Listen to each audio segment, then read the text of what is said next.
Well, good morning, everybody. Good morning. And thank you for the invitation to be here, Pastor Bruce and all the team as well, once again. I was here in 2018, I think. Is that correct? Now, I'm going to be honest, I don't remember being here in 2018. You may have heard I had a brain operation with a massive tumour, if you're not familiar with that. So I was still in recovery, and it takes triggers to remember. And I got told by your pastor that you've repainted the building, so the trigger was lost, that I could recognise this site once again. And it's an interesting journey then, since that day when I stood at the gates actually, with that brain surgery where they had to actually, this will gross you out, something terrible. They had to cut the head in half, by the way, because they couldn't do keyhole surgery or anything like that. And but it's interesting how it affects your memory, such as being here in 2018. And my wife says one of the blessings of that is that I forget every movie I've watched. And so she says that when I do retire, she's just going to she just chooses 7 movies and replays them each week. Because she has seen it happen with me before. She's put on a movie and deliberately tested me a week later. And I've sat there going, wow, this is a great movie. I've never seen this before. And so she thinks that retirement will be a very easy process for her. And same with meals and everything else. So that's, from my wife's point of view, a good outcome. My maintenance will be less. Well, I've been asked to share on the Evolutionist to Creationist and personal journey of faith, and I'll share that with you. I probably shared a little bit of that before, and I know I spoke about sediment and fossils and all those sorts of things before. This time I thought I'd touch upon the original research I did, and not be heavy with it, but just show you the beauty of the landscape and how landscape features indicate a global flood, and how that triggered me coming to Christ in that. So a little bit of detail there, working for Creation Ministries International, by the way, since that period 2016, but then out of action, of course, with brain surgery for quite some time. So working with them, I'm a speaker, writer and editor these days, so I help edit various articles and so on. Since that time also, I've become a director of Australian Christian Tertiary Education Limited, and that probably was not mentioned. That is a group of professors and many other people around Australia and globally. We have the intention to build a fully recognised, internationally accredited Christian university in Australia. Non-denominational, to be built in southeast Queensland. And so we have spent 6 years developing the model, which is quite different. It's one where we capture the Christian spirit and the life environment that the students will go through, the staffing and so on. I can go in a lot more detail on that. I've got the materials if anybody wants some on that to connect in. But the point is, that's just a wonderful... By the way, the university is founded on the book of Genesis and the creation principle.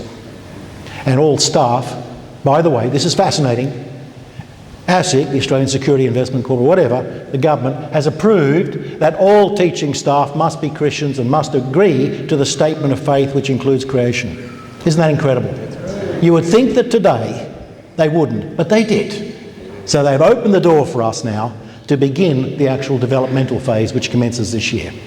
So that's a bit of background there. As you know, I'm a scientist, but I'm not a laboratory scientist, as you see there, because that's the common image of a scientist, one who does experiments, one who replicates things and duplicates things and is able to get the same answer basically every time if they follow the same procedure and the same glassware and the same so on. I'm a field scientist. So I'm not one that deals with precision and accuracy. We're out there in the field with limited ability to observe, and our study is really based on what we see, what we can measure at the time, but we then have to infer that back in time. Does it make sense? And so I study landscapes, floods, sediments, fossils and microbes. And the last talk I gave, I focused on sediments and fossils, showing to you that the amount of sedimentation that happens on this planet today does not create a fossil today. Nowhere on the planet is a fossil being created today. So how can we assume that the past represents the currency, or the current times represent the past? That's a hypothesis that's flawed. And so the very foundation of the argument of evolution is flawed, because the past and the present are not the same. Something has happened.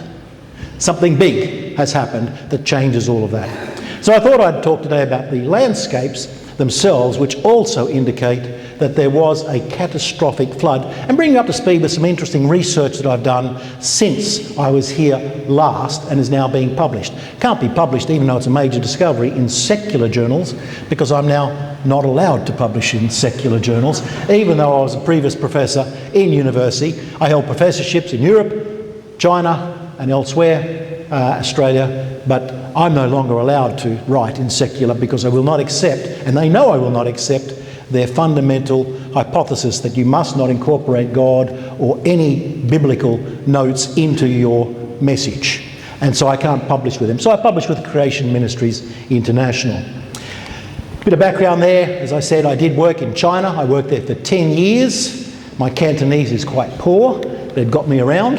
I worked in Finland for a couple of years. I loved Finland. Libya, I worked there for the Gaddafi government. And that always attracts attention from people. But I was an environmental water supply person, not a terrorist, okay? And so I actually found the Libyans, prior to the civil war, wonderful people to be with. And they did have Christian churches, by the way, in Tripoli. And you're allowed to be a Christian and a Jew. You're allowed, there was actually Jewish synagogues in Tripoli. That's not in the media, is it? No, they're described as, well, today they are more extreme Muslim, but in the past they were not. I worked in Peru and the Amazon River and so on, Pacific Islands and the Cook Islands, loved all of it, travelling the world, South Africa as well, and Australia. And I perhaps shared a little bit last time that part of that journey was to, in a sense, develop who I am. Lovely butterfly flying through. And I'm sorry, I'm one of those people who goes, oh, butterfly. So if I get distracted,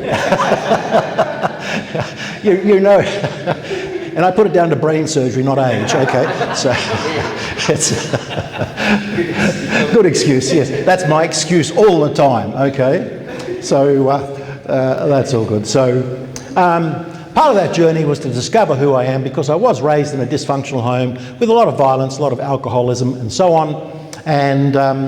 And so hence I did my heritage, it's Aboriginal heritage.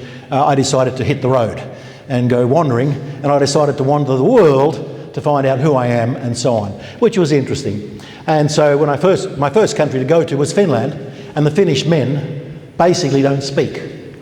And because I, at the age of having finished my degree, went to Finland, I still couldn't speak because I didn't know how to speak. I didn't know how to love. I didn't understand what a family was. I'd never seen that model in all of my extended family. And so it was interesting going to Finland, and the Finnish men didn't speak, and I got on well with them because I was of same nature. And I may have mentioned this, but it's a funny little incident when in a sauna, a Finnish pastor said to me, Ron, because they roll the R's, Ron, you are a good Finnish man. I said, a good Finnish man. Why am I a good Finnish man, Pastor? And he said, because, Ron, we have sat here for 1 hour and you have said nothing. So I got on well in Finland. It was great. And likewise, Libya, China, it was great fun. In that process, I experienced cultures, I experienced difficult situations. I was shot at, robbed, drugged, attempted kidnapping, had to jump from a moving vehicle, all the rest of it. And I loved it. Because it helped me grow, helped me come to understand. And those challenges didn't affect me too much because of the challenges I'd grown up with. And so what was I doing? I was trying to find out who I am, what is my purpose, and that's what all humans look for. What is our purpose? Where are we from? Who created us? I was asking those questions.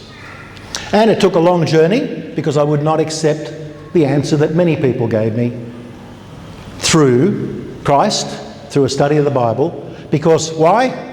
If you have a father who said he loves you and treats you that way, you have a teacher who says the same thing and treats you worse, telling me that there's a father who loves me did not interest me.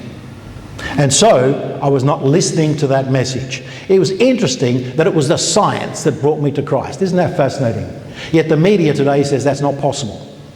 Yet there are many scientists who have come to Christ through their study, their research, and I did that by travelling the world. I saw patterns in there. So now I work for Creation Ministries, and why do I work for Creation Ministries? Because I want to share that, but particularly because it was through that study that I did, which is the book of Genesis, by the way. As I was studying landscapes and floods and fossils and sediments, I was actually studying the scientific elements of the book of Genesis. And because my wife, she also became a Christian through the book of Genesis, that gave us a passion to serve through Creation Ministries International. And that the fundamental statement there, which I'll come to in a moment, did I miss that? No? Okay. Might have a different talk up there. Let's see how we go today. Remember, it's brain surgery, not old age. It is definitely a different talk, but that's okay. Let's hope it's the one I wanted, otherwise we will do a change. Something's not quite worked on this one. But anyhow, we work for Creation Ministries International. We have a website which is incredible. That website, by the way, has over 15,000 articles for you to download free of charge. Written for you, not for scientists. Some of them are, but the majority are written for you. Please feel free to go onto that site, creation.com. So simple to remember that particular message. Search, I put a red circle around there, the search engine. Just type in an author's name or a topic or a question that you have that you don't get an answer to through your reading or chatting with elders or others. Go onto that site and have a look. And if you don't get the answer, then email us. We are constantly writing short emails, and we may publish some of those. Why? Because if a number of people ask the same question, we understand you want to know the answer. And so we'll publish that as well. And so it's creation.com is the website. And we're definitely on the wrong page here, but that's okay. These figures will do. By the way, I've updated my site entirely with all the new stuff. That's not the sign-up form for InfoBytes. We do have InfoBytes. Now, is anybody here on InfoBytes? Were you getting? Yeah, some of you are on InfoBytes. Excellent. We publish them about, every fortnight or something like that. It's it's to keep you up to date. Whilst we have a website with 15,000 articles, how do you get up to date with what's happening in society? Why are these scientists striking? Why has this publication come out that's so silly? What is the movie Jurassic Park trying to tell you that's wrong? And we will publish a short little article for you to keep you up to date so you can connect with other people in the community who are talking about Jurassic Park or are talking about what NASA has just found. We will have a response to that within weeks. And that keeps you up to date without having to go on the website. And so to do that, you simply, and I'll get the team there, we've got forms now to fill in for there. It's an email and I think a postcode. That's all, just so we can alert you when people are coming through to speak. And that will put you on to InfoBytes. And so I'll go back to there. And that's a very powerful tool, particularly when you are dealing with other people. Now, do I read every InfoByte? No. I read the ones that are relevant to me, my family and my friends, so that I've got the current up-to-date answer. Again, it's written for the community. It's not scientific. And so the good thing there, it keeps you up to date when you speak to someone else. And that's the beauty of the InfoByte. So if somebody says to you, oh, NASA says they found a new Earth, Kepler 2, you can go, well, let's catch up for a coffee tomorrow because I've got an article, which is an InfoByte one, just a little one, written by a top scientist who's going to challenge that. Now, what are you doing? You're not trying to, you're not trying to be difficult. You're simply showing them another way of looking at the same data. What are you trying to do? Open up their hearts, their minds to an alternative explanation. And that's the beauty of it. And so I love that, and we use that as in a sense, an evangelical tool in that way. So, I went into the world with this model, that I was taught evolution is true, from fossils, landscapes, sediments, all of that. Evolution was the truth. Did I understand evolution? No. Why did I believe it? Because it was taught in high school. It was taught in university. It's not my area of focus, the actual biological, but it's what I came to believe in because everybody else believed it. And that's when you make a mistake of following the masses. And that's what I did. I did understand that maybe some of those arrows point back at a very limited level to the Bible. There may be elements of the Bible that I thought might be true, but that's not the way I went into the academic world. As I taught in many countries around the world, I taught that evolution was the answer to all the questions in exams and essays and so on. Rather sad, but it was part of my growing process as I began to collect data that showed that that was not the case at all. Part of that training, by the way, was to come to grips and with this model here about what is science. And this I will repeat no matter where I go, because we make one big mistake with science, in understanding science. We think it's factual. We think it's experimental. The media thinks it's always experimental. What does that mean? It means we could run a chemistry experiment, and if I gave you a chemistry experiment with the same glassware, the same substances, the same procedures, and so on, and I asked you to follow exactly the process I gave you, and then I compared your answer to mine, put your hand up if your answer is the same as mine. Well, the majority of you have just failed. I need to talk to you outside. You have not put your hand up. In other words, your laboratory techniques are terrible. Okay? Because if you follow that procedure, you are going to get the same answer. And that's why we consider it factual and truthful. So physics, chemistry are aligned much along that model of experimental. But I use the word interpretational or historical to talk about the bulk of science is not that. So when I study fossils, was I there when the fossil was created? When I study a landscape, was I there when it was created? No. So I'm using scattered pieces of data.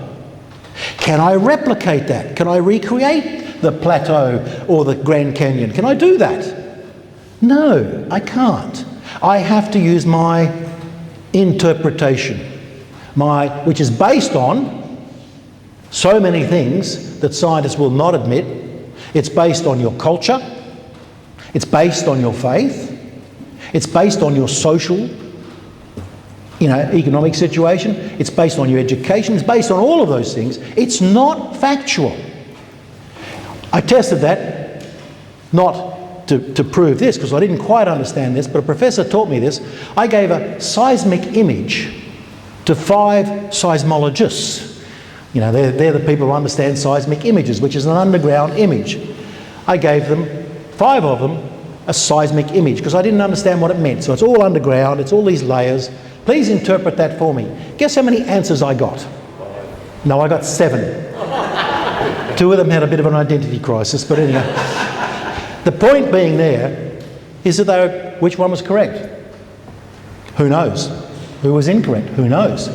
You don't know. It's their interpretation. And until we drill down, we even then still don't know that they're right, but we're getting more information. So the majority of science, whether it's geology, whether it's biology, whether it's geomorphology where I work, whether it's astrophysics, is interpretational science. So the next time NASA says something to you, understand this, it's interpretational. And I love saying the black hole, does it really, not the black hole, the dark matter. Does dark matter really exist? Because they've never proven it. Never proven it. They have to create it as an interpretation to explain all the calculations. It doesn't exist. I said it doesn't exist. We can't say that. Well, guess what? Last week or the week before, the first international article came out and said, we think that dark matter doesn't exist. In other words, 98% of the universe doesn't exist. They misunderstood their calculations. So after the last 40 years of talking about dark matter, we now have the top journals going, oh, it doesn't exist. Oh, okay. Isn't that fascinating? So science changes daily because of interpretation. The Bible does not. So I just raise that with you because no matter what we look at, next time the media says something to you, I want you to ask the question, can you replicate it, duplicate it? Were you there when it was formed? If that's not the case, then do not accept what the media or the news says or even the academic article as the truth. It's an interpretation. And so, let's see what the rest of this got the right one at least. I did make some changes, but anyhow, we are talking about flood features. And I'm just going to show you some beautiful images as I travel around the world. I'm not going to go into the science of it all, but the fascinating thing when I travelled the world was I was able to see patterns that replicated themselves all around the world. Now, if I'm a scientist working here in Brisbane only, then I only see this area, so I'll give it my interpretation. And it was interesting that as I travel around the world, particularly looking at underfit rivers and water gaps, which I'll show you some images, what that means, what I found, going to 7 or 9 different sites on water gaps, they're all the same feature, but each scientist had only ever studied one water gap had a different answer to the other scientists from over there. And only when you mapped it together did you begin to see the similarity and therefore the processes that could have caused it. So that working around the world helped me see the pattern of a flood that, by the way, helped all of my other secular friends come to the same agreement. Now, they're not Christians, but when I began to challenge all of this scientific information, I said, I'm seeing evidence of a giant flood, a global flood. They said, yes, Ron, we see the same. But then they'd say, but Ron, don't express that. If you express that, we will lose our research monies. We will lose our academic positions. So they stuck to the gun and never ever mentioned it. And they still hold their academic positions. I didn't and lost mine, because that's the way it works. The moment you don't accept the natural processes only and a uniformitarian model that the past is the same as today and today is the same as the past, you're out. That's the end of the story. So let's have a look at these incredible features, and I'll just highlight the patterns as I travel around the world for you to have a good look at. Okay, plateaus. Plateaus are around the world. Now, in terms of the continents, 70% plus of the continents are made up of sedimentary rocks. Sedimentary rocks. And we go, oh, that's okay. No, it's not. We've been to Mars. It's not made up of sedimentary rocks. Fascinating, isn't it? It's made up of volcanic or igneous rocks. There's a little bit of dust on the surface. But we are covered in sedimentary rock of a massive nature. Not only is it covering 70% of the continents, 40% of the continents have plateaus, perfectly flat surfaces, wonderfully flat surfaces, which they say are hundreds of millions of years old. Now, you've got some erosion going on, but still, when 60% of Africa is a plateau, even in the tropics, you've got to ask the question, how could a plateau survive hundreds of millions of years with these lovely, lovely layers? And there are multiple plateaus, it just doesn't seem to fit the evolutionary processes of the processes being the same over time. Show you another one. Here we are in southern Brazil. Beautiful plateau along the top there. Just wonderful plateau on the top there. See if that works. No, it doesn't matter. I'm going to have a little red dot up there. You know where I'm pointing, in the plateau. So I want you to build a model with me. We're talking plateaus. Now, those plateaus will have steep sides. Isn't that fascinating? Plateaus have steep sides. At least one of the sides is steep on every plateau on the planet. Unusual. How does that happen around the world in every climatic zone? Whether it's Arctic, temperate, tropical, how do you have the same features showing themselves there? And you'll also see there, of course, you start to see the layers in the rock as well.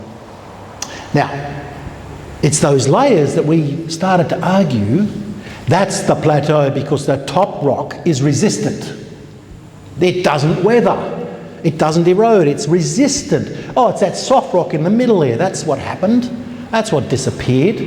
And so let's move inland to Wollomombi Falls in New South Wales, near Armidale. There's a lovely plateau, which is the Great Dividing Range, which, by the way, is a plateau over the eastern coast of Australia. And there you see the plateau, and there's a bit of a gorge there going on. But guess what? The sedimentary layers in that plateau are not like that. They're like that. So now you've got a problem in that some of those rocks going straight up are incredibly weak, some are incredibly strong, but the erosion has not worn out the weak rocks and left just the strong rocks. You've got weak and strong embedded with each other there. So in other words, that argument has now fallen apart. The plateaus are not a resistant layer. We have seen that in many parts of the world. So plateaus, number one, with steep sides. Focusing then on those steep sides, you'll notice here down at Port Arthur, sedimentary beds, down there in Tasmania, lovely layers all going there, beautiful layers. Just highlight them, there they are, just lovely. They're found all over the world, wherever you go, these wonderful sedimentary layers. Sometimes they're curved and bent a little bit, but they are still in together. There's a togetherness about them. So, unless there's a fault or something like that. So these layers are all there, even in eroded landscapes like this one. This one has got all sorts of, I'll use big words like rilling, gullying, landslides, all those sort of things. And yet, look at those layers, they are still there from the past sedimentary environment. That's all very interesting. There's a problem with that. Sediment gets washed down and gets put where? On an existing landscape, does it not? Here's the question I'm going to ask. Well, where's the existing landscape? Because wherever we go around the world, we don't find the existing landscape that the sediments came on. So if you have a delta now going out, it's going to cover the existing surface that's under the water. These are supposed to be floods coming down, but they're all perfectly straight. So, to illustrate that, before I do that, we've got another problem with those layers. So we go back to those layers, there they are, they're all there. Those layers, they say, were put down by one flood, then another flood, then another flood, then another flood. Now, when you have new sediment deposited, let's say you've dug up your garden, it poured rain, spread the sediment out, what will happen within the next week? If it doesn't rain, what's going to happen? Let's say it's spread over your grass. What's going to happen? Grass will grow through it, worms will infiltrate it, creatures will start drilling in, all sorts of things are going to happen. That's called biotubation. Every time we put it down, biotubation, even on a floodplain, is the roots going down is disturbing the previous layer of sediment. The crabs on the surface, even in the coastal areas, are disturbing the lovely flat layer. There they are there again. That disturbance of the flat layer of new sediments occurs worldwide and occurs within hours. Now you might see where I'm going with this. If that disturbance occurs within hours by living organisms, and we find all those living organisms apparently living millions of years ago, but apparently they did not disturb any of the sediments over all those millions of years, because those layers do not show biological activity. In other words, there's only, when you see a layer and perfect layering to the next layer, then what you're telling me is that this flood occurred, and then for the next year it never rained, the wind never blew, no animals came, no plants ever grew, and that layer has remained perfect for the next flood to put it on top. What a silly concept, to go for 300 million years of millions of floods and to say, no, there's no biological activity. It just doesn't work like that. We should find evidence of biotubation in those layers, but it's virtually not there in the majority of them. You'll find it in modern sediments, but not the past sediments. So again, the past does not match the current, and the current does not match the past. Which brings me to this point here. There's a landscape up there on the top. Forget about, don't try and even understand that so much. Just there's a pinky landscape going up and down. Underneath we find all of these lovely layers going that. How come all around the world, when we drill down and dig down and use those seismic images from seismologists, why do we never find that? Why did the sediment not go over a previous landscape? Because there was no previous landscape. Whatever was there before was completely destroyed. And that's all fresh sediment. And why is there no biotubation? Because it didn't come down slowly. It came down in one massive layering after another, during something of absolute catastrophic nature. And it's all around the world. That's my point. It's not just here. It's not just other studies I've been where I've actually, as a scientist, said, this is interesting. Looks like we've had a catastrophic flood here. Before I became a Christian, but only in this area. Even that is rejected by the journals. They don't want to hear of catastrophic floods, particularly when I was younger. But I promoted it. Didn't realise I was actually promoting the Bible at that point. Fascinating. We don't find that. Interesting. When we look at these layers again, there's the Coconino sandstone, the Hermit shale. There's a lovely flat layer there between the two. Hundreds of kilometres, by the way, perfectly flat. We now have another problem because the experts come along and they want to put dates on the rock. And I'm not going to talk about that today. I'm happy to chat and Q&A over tea or coffee afterwards with anybody. But they tell you it's 12 million years difference in the age of those rocks. So now I'm being told, this is me as a scientist going, now I'm being told that that Hermit shale was put down and for 12 million years it did not rain, there were no floods, there was no wind, there was no biological activity, and then along comes the sandstone. Now you get the occasional person asking, well maybe the top was removed. But I'm sorry, we find that in every case. So that meant you are assuming that every top of every sediment laid down before was removed. Ridiculous. Doesn't work like that in nature. I can assure you, because I've been on the biggest floodplains in the world, in the Amazon, the Yangtze and so on, doesn't work like that. So, then you go to the Grand Canyon, which I did, and I was absolutely terrified in the Grand Canyon because they wanted to take me down the historical metal steps, you know, with all the holes in them, where you can look through. And I got down about 20 metres and I just froze clean to the rock, which is strange for an earth scientist. And they had to unwedge me and drag me back up the top again. Oh, because you're looking down at your eternity down there. There it is, you know. and it's an old one, it was built in the 18th century. The whole thing is shaking and you go, oh no, I can't. But anyhow, what you see is they say this layer is 10 million years apart from the next layer underneath. This one is 20 million years apart from the next layer. Oh, this is now getting ridiculous. The imagination that's going on, from a scientific point of view, I'm just going, come on. This is getting a little bit extreme with our interpretations. We need to come up with a different answer to that. And so I challenged all of that. So we've got plateaus, we've got steep sides, they're layered like this when they shouldn't be. There should be some previous record of a landscape. On top of the plateaus, we find these boulder fields. Here is something, now where would you expect to find that rock? Where have you seen that sort of rock before? Not the geology of it, but where do you think it? River. But that's on top of the plateau. And it's not one. Now you'll notice there it's got concussion marks, little bump marks, but it's perfectly round. That plateau in northwest Wyoming has 1 billion, not million, billion of those on top of the plateau. How does that come to be? That rock type, by the way, is different. It comes from 500 kilometres away. How do you move 1 billion of those stones 500 kilometres and now they sit on a plateau that's risen or whatever? It just doesn't work. Go to South Africa, you'll find other plateaus with 1 billion rocks like that on them that's different. There's no current explanation for any of these features. It's a blind acceptance of a history of geologic long age and so on. And then we have polystrate fossils. Anybody ever seen a tree wedged in a road cutting or elsewhere? Now in the coal fields they find them all the time. You won't find them much in road cuttings because I was told once in New South Wales by the geology department when I was not a Christian, I said, oh, polystrate fossil. And they said, yeah, we'll remove that as fast as we can.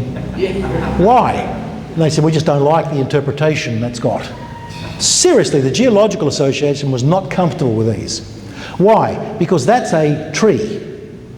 Fascinating thing about that tree, there are no roots. There are no branches, no leaves. It's the trunk. Fascinating. Now, the point is, between Beenleigh and Gympie, we have over 1 billion of those trees underground. Snapped like that. No roots, no leaves, no branches, but they often stand up like that. Now, let's just look at the rate of burial. This is fascinating. This is from a secular scientist. He looked at the British coal measures, and they're 1,000 metres deep. In other words, a kilometre of coal. And they estimate that it took 10 million years to lay down a kilometre of sediment, that coal. 10 million years. So assuming then it's a constant rate, which they love to do, that would mean it would take 100,000 years to bury a 10-metre tree. Now, do you think a 10-metre tree is going to sit there for 100,000 years and not rot? Of course not. Impossible. He then took it the other way around and said, well, if we want to bury that tree so that it doesn't rot, because it needs to become buried fast, fossils can only be created fast, they can't be created slow, then he says, if a 10-metre tree was buried in 10 years to make sure it could be a fossil, that would mean 1,000 kilometres of sediment in 1 million years would be, that's the rate of deposition. Or 10,000 kilometres in 10 million years, which is the depth there of the coal measures. This is equally ridiculous, he says. Isn't that fascinating? Well, we did find out how polystrate fossils are formed. Mount St Helens blew up, shattered the trees, thousands of trees snapped off, blown out of the ground. They all went downstream with the floods that occurred, floated in a lake, all nicely floating like this, and then guess what? They decided to sink. But they did not sink like that. Guess what they did? They all turned upright and sank like that and got embedded into the sediment, and then more sediment buries them. Now, they didn't become fossils because there's not enough sediment. But that's how it happens. So now we know that they have to be snapped off in violence, billions, and dumped into a location such as we see here in southeast Queensland. So, another feature, I won't go into much on this, water gaps. Water gap is simply, here is the Finke River. I love going out to the Finke River, I think it was a year or two ago. A water gap is when a river flows through mountain ranges with contempt. It shows no respect for the mountain range. And now here, if you look down towards the James Range there, the mountains are tilted this way at one point, tilted that way at another, but the river just flows through them in a meandering pattern as though it doesn't care. It's not affected by the geology. It should be, but it's not. In other words, whatever created that river did so with a different force, a different thing, and so on. Now, I went there for a specific reason. I thought I'd made a discovery, and I have. Unique discovery about the Finke River.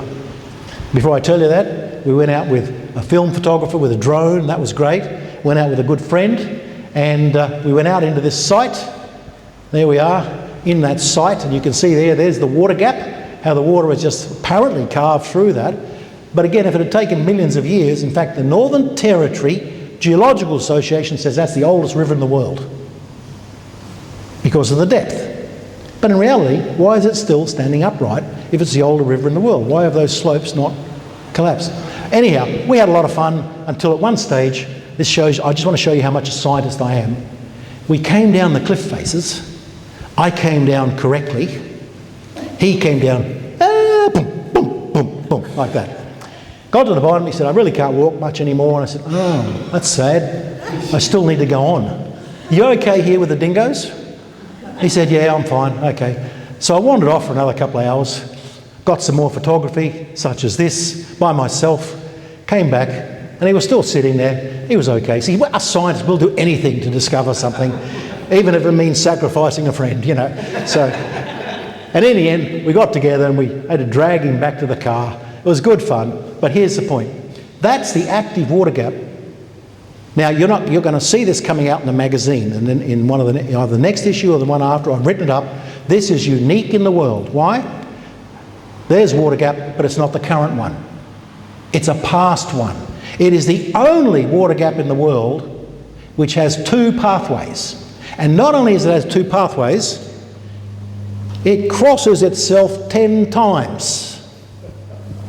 That has never been identified in the world. This is unique. And our mistake there was to assume that each one of those is a water gap. No, the water gap is much bigger. That's a braiding, a simple braiding going on the bottom of a gigantic water gap of unbelievable proportions.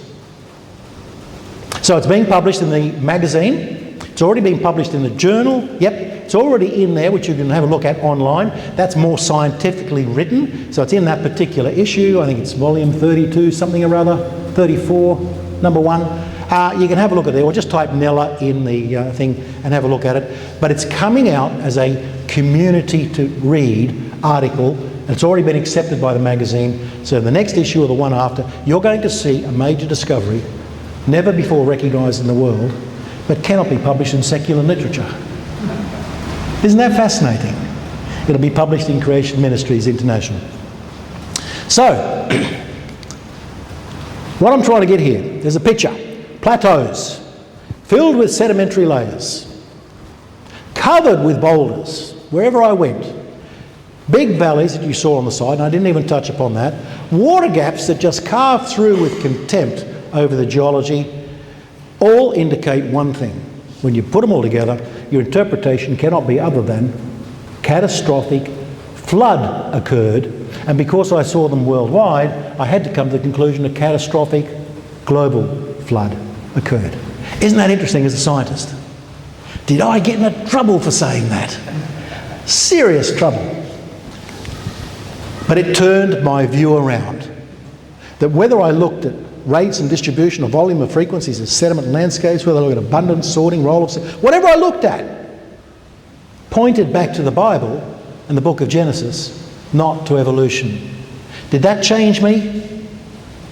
Well, not straight away.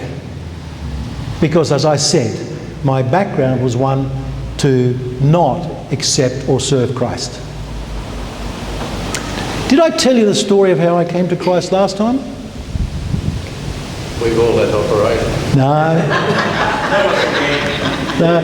Just for those of you who haven't heard, very quickly, there was a female staff member at the university who challenged me because I actually made a comment one day, I think God exists because of all of this. She thought I was a Christian, and I'm not. So she began to challenge me. I didn't know any answers, so I said, go read the book, the Bible. If you go to university and an academic says to you, go read the book, it means because they don't know the answer. Okay, so you go and read the book. She came back with all the more difficult questions. Why did God kill so many people? No, what? Because I'd never read it. I said, what are you reading? She said, the book of Genesis and Exodus. I said, oh, I don't think you're supposed to read them first. I think you're meant to go to them things they call the Gospels. She walked away shaking her head going, you're one crazy man because you want to read the Bible backwards or something like that. That's strange. In the end, she got so aggressive. And I am talking, you know, she came this way, I walked that way, but we worked in the same institution. She said to me one day, take me to church, I'm going to prove to you God doesn't exist. So I put her off for week after week after week. Months, in fact. But in the end, I had to take her. So, went to a big church, walked in, she said, it's not a church. I said, yes, it is. She said, well, where's the stained glass windows? Like here. I said, I don't know. Sit down. Well, where's the organ? What's with the rock band on stage? I said, I don't know. Sit down. She said, where's the wooden pews? What have you got these comfortable seats for? I said, I don't know. Sit down. So two academics were having an argument in a church. Seriously, in the middle of church where we'd never been to before. So we were picked up pretty quick as strange people who have wandered into church. We don't remember the message at all. She says she wondered what those words mean. What does Hosanna mean? What are you talking about a lamb for? What's all this about? But in the end, the pastor realised that perhaps these people needed to give their lives to Christ. So he actually did a call. He said, lower your heads, close your eyes, raise your hand. He did much more than that. Guess what she did? An atheist, a pure atheist, raised in an atheist family. Guess what she did? She raised her hand and gave her life to Christ. Supposed to keep her eyes shut, but she thought, well, maybe I'll like her now, because she thought I was a Christian. And then she opened her eye and looked at me. She saw my hand was up as well. And I'm an agnostic at this stage. And she again thought, you are one weird person, because as far as I'm aware, you're already a Christian. So here's the point. If an atheist can drag an agnostic into church and both become Christians, then what are we doing wrong today? You know, the Lord will take every opportunity we give him. Will he not? Did she annoy me anymore after that? No. A year and a half later, I married her. If you want to hear her speak, she's now moving into CMI. She's done Lachlan Macquarie Institute training, a whole lot of different training. She has the degrees and all those sort of things. The point being, she wants to express her love of Christ just as I do. And how did she come to Christ? She read the book of Genesis. The importance of the book of Genesis, to wrap it all up, because it was important to me who studied it, it's important to her who read it, it's important to all of us. That Genesis is the foundation of the Bible. We should have, and this is, we often look at the book of Genesis as, you know, lots of other stuff, but there is an underlying message in the book of Genesis that we must all accept, and that is that God said from day one, we must have a personal and immediate relationship with Him. He did it because He made us special. I'm doing a Bible study with a whole lot of people in our own church, going through Genesis 1 to 11. We've got 18 weeks done so far, and we've only got to Adam and Eve being thrown out. We're going into great depth here because I'm trying to get this message across. We were special. We were made in His love to be shared. He made us in His own image, unlike all the rest of creation. He regards us as His children. Does He not? We are His children. Genesis 1:28. God said, it was all very good. So if it's based on a model of disease, death and destruction, of evolution before we were made, that's not very good. Or He has a very unusual standard of what is very good. And finally, He consistently demonstrated concern for our welfare. How did He do that in Genesis 3:9? Because when He walked out after Adam and Eve had sinned, He said, "Where are you?" Isn't that a loving parent? Now, we do that as parents. Now, did He know what had happened? Of course He did. You know that as a parent too. You know what happened. But are you going to go up to your little child? Blah, blah, blah, blah, blah. No, you're going to go, okay, tell us what happened. What happened? Why? Because you love that child. He consistently demonstrated concern for us, said it was all very good. We are in His image. We are His children. We were made specially. Moreover, to me, it was extremely important that Jesus used the book of Genesis. Jesus accepted the book of Genesis historical, truthful, foundational. He never questioned, never altered one aspect of the book of Genesis. Just with Caesar's coin alone. There in Matthew 22, 20 to 22, he says, Jesus said to them, whose likeness, great word there, and inscription is this? We're talking about Caesar's coin. And they said, Caesar's. So he said to them, therefore render to Caesar the things that are Caesar's, and to God the things that are God's. When they heard this, they marvelled and left him. What were they marvelling about? Because he pointed out quite clearly, who are you? What likeness are you? You are made in His image. You are His children. And they went, oh, yeah, okay. We're His children. Jesus didn't just use it then and there. When He spoke of divorce and relationships in Matthew 19:4, He again came back to the book of Genesis. When He spoke of Sodom, He again is referring to the book of Genesis in Matthew 11. When He spoke of Noah's flood, listed there in Luke and elsewhere, again He speaks of the book of Genesis. In other words, how did He use the book of Genesis? He used it in His current ministry. He used it as a historical thing when He looks at Sodom and what is going to happen to others. He used it as a future thing, that Noah's flood is aligned to His return, is aligned to Noah's flood. In other words, He used it in every way. Not only did He use it, but every author in the New Testament either refers or infers to the book of Genesis. Luke has more references to Genesis than any other book. And yet it's a historical book. It's written on behalf of another person. So it's history. Luke accepts it as history.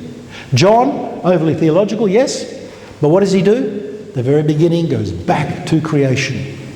He accepts it. In Romans, Paul, when you have a look at the book of Romans, Genesis or creation. Creation is interwoven through the entire book of Romans. Creation and fall are written throughout it over and over again. Paul accepted it. In Hebrew, the Jewish Christian affected by social pressures, Genesis 1 to 11 is listed there more than any other book. Even the book of Jude refers to Genesis 4 times. So my question is this. The book of Genesis is referred to over and over again by Jesus Christ himself as historical, truthful, foundational, a testimony, one we can use to help people find out who they are, which is what I needed. I needed to know, who am I? The book of Genesis made that so clear to myself, to my wife. If every New Testament author says it's historical and truthful and foundational, then who are we challenging when we challenge the book of Genesis? Are we challenging Moses? Who I'm accepting that he wrote it, but there are arguments about that, but I'm accepting he wrote it. Are we challenging Moses' interpretation? No, we're challenging Jesus Christ himself. We are challenging the apostles. I think we need to be very, very cautious about challenging all of those people. How do I share it? Just as your pastor said, I use the magazine. I subscribe to the magazine, not because I want to keep it on my shelf. I read it, learn as much as I can, but because I also subscribe to it, I get it online as well. I get it from so many different angles. I can pass it on to other people. But particularly the hard copy, what do we do with it once you've read it? Give it away. This is the most widespread magazine on creation around the world. It's in most countries. It's translated into Finnish. Every issue is translated into Finnish with 4 million people. They love it. It's translated into Chinese. Why? Because it's a tool to help others come to Christ. What did my wife and I do? We signed up many parts of the family. Did that get me into trouble? Oh yeah, that got me into a lot of trouble.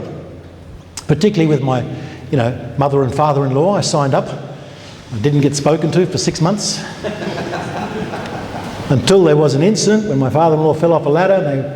The possibility of amputation was on the table, and he said, could you please come in and pray for me? We went in and prayed, and at the end of the year, he said, remember that magazine you got me as a gift for birthday? Can you get it again? In our families now, I did it with my sister and brother and all the rest. In our families now, between 33% and 50% of our entire family, atheistic on my wife's side, agnostic, if you like, and atheistic on my side, have come to Christ. Just by giving that out. Why? Because it comes back to the same question that we're all asking. Who am I? Why am I here? What's my purpose? Who created me? I found peace. I found freedom in that, which I've never experienced in my life. Throughout all of that career, rising the ranks, becoming in an earlier part of my life, multi-millionaire, multiple properties, all gone now, and I love it. I love that it's all gone. I no longer love mammon. But I had security, I had finances, I had everything. But it still left me empty, only coming to Christ. And that magazine is the best tool we have. When I was first introduced to this magazine by Taz Walker, and I'm sure you've had Taz Walker here, we're in Lismore, and he said, Ron, I'm going to show you how to give these away. So he said, we're going to walk into a shop, I'm going to carry one under my arm, and a young lady came up and said, can I help you? He says, no, I can't quite see what I want. He pulled it out and said, but have you ever seen this? Because he wanted to give it to her. Because he's done it 1,000 times. I'm not kidding, he did a trial of 1,000. 950 were given away without a question. And he was trying to show me how to do it. He got the wrong reaction for me. She went, yes, I get that magazine. Yes, I love it. And he went, oh. But the point was, it gave me strength then to go, give it away. So even in hospital, as I stood at the gate, I did stand at the gate, we were giving that away and people were loving us. My wife was going ward to ward, helping people come to Christ. Other people on their deathbed would come into me and say, your wife has shown me something that's changed me. And they're sobbing on my shoulders. And I think, you're sobbing on mine. I've had my head cut in half. So She has a passion. I didn't. I was still recovering. The point is that magazine is incredible. So you can, by the way, it's not just every issue's got biology, geology, everything, but written for you, not for anyone else. But it's also got theology and all the rest of it. So you get articles like this, By Faith We Understand, by Lita Cosner, in that issue. Is there bad design? That's often a question we have. There's a great article written by Jonathan Safati. So the lovely couple, Evan and Wendy, down the back, they've got forms down the back for you. I recommend go for a 3-year. You get all sorts of things there. You get a discount as well with other stuff. You get is it $15? So in other words, if you get a 3-year subscription, you can then get that, read it, give it away for 3 years, helping others come to Christ. And at CMI we get letters all the time. And then equally, you can pick up something else and get a $15 discount on it. So that's great. Oh yeah, look, we get so many of these stories. This chap gave 5 to his relatives, 4 became Christians. I don't need to put that up. My own testimony, our testimony is equivalent to that. You simply give them away. And if you're scared of giving them away, I know some of you will be, because I was on day 1. Next time you go into a doctor's surgery, take it, read it, and when you get called, you drop it on the reading pile. Or if you're at work, and there's no one in the lunchroom, run in, drop it on the table and run out. The point being is we can do that, and we are serving him. And then lastly, the other books I just mentioned too, the Answers book, that's an incredible book. There's over 60 questions there that are asked, that we normally get asked as a Christian. Anybody got that book? Oh, a lot of you, excellent. I love that book because if I don't know the answer, I'll say, look, I'm busy right now, yep, catch up tomorrow, race home, pull the book off, read it, catch up for coffee, and I've got the answer. So that's great about the Creation Answers book. It's a great evangelical tool. And the other book, hopefully we've got some of these, Defending Genesis, that magazine is so good. On its 40th anniversary, it's been around that long, we took the best articles, re-digitised them, re-edited them, and produced that into the most magnificent coffee table book you'll come across. Beautiful. Have a look at it down the back. I hope we've got lots of copies. Excellent, because that book is unbelievable. You just leave it on your coffee table at home, people will pick it up, or give it as a gift as well. So, short summary there. My wife and I came to Christ through the book of Genesis. Both scientists. She was a biologist. I forgive her. I'm an earth scientist. We came from totally different directions, atheistic, agnostic, but by studying aspects of the book of Genesis and by reading the book of Genesis, we both gave our lives to Christ in a church, just realising on that day, and we don't understand why, but that we have a real Father, one who does love us, will always be with us. He then carried me through the most difficult part of my life with brain surgery and other illnesses so that I could serve in his name. And that's our purpose, ladies and gentlemen. Final point. Our goal is to bring glory to him and him only, not to ourselves. Let's pray. Heavenly Father, we thank you, Lord, that we can come together in your name, Lord, through Christ, and just thank you, Lord, so much. We pray this message, Lord, is not one that we just accept today, but the one that we learn to deal with as we go out into life. That we learn to understand it, Lord, because it is the message that's under attack worldwide, under attack by atheists, by false teachers, and by simply misunderstanding the book of Genesis because our educational system says it's not true. So, Lord, help us to grow in this, that we can become faithful servants, understand it, and stand firm when we are challenged. Stand firm and come back to the person challenging us. Help them come to understand that what they're really seeking is you. What they're really seeking is their identity, their purpose, their goals. Give us the strength to do that, Lord, throughout the rest of life, not just this Sunday, not just this week, but through all times. And I personally pray for a blessing upon this church, Lord. Pray for a blessing that it grows, continues to grow. It's got this wonderful school supporting it, Lord. Just pray that it continues, that all of this setting up and pulling apart every weekend is just like us, Lord, at our church, that we are establishing a new church every Sunday. And we just pray, Lord, that this church has an impact on the community, continues to draw people in, and just grow. In your wonderful name, we thank you and praise you. through Christ. Amen.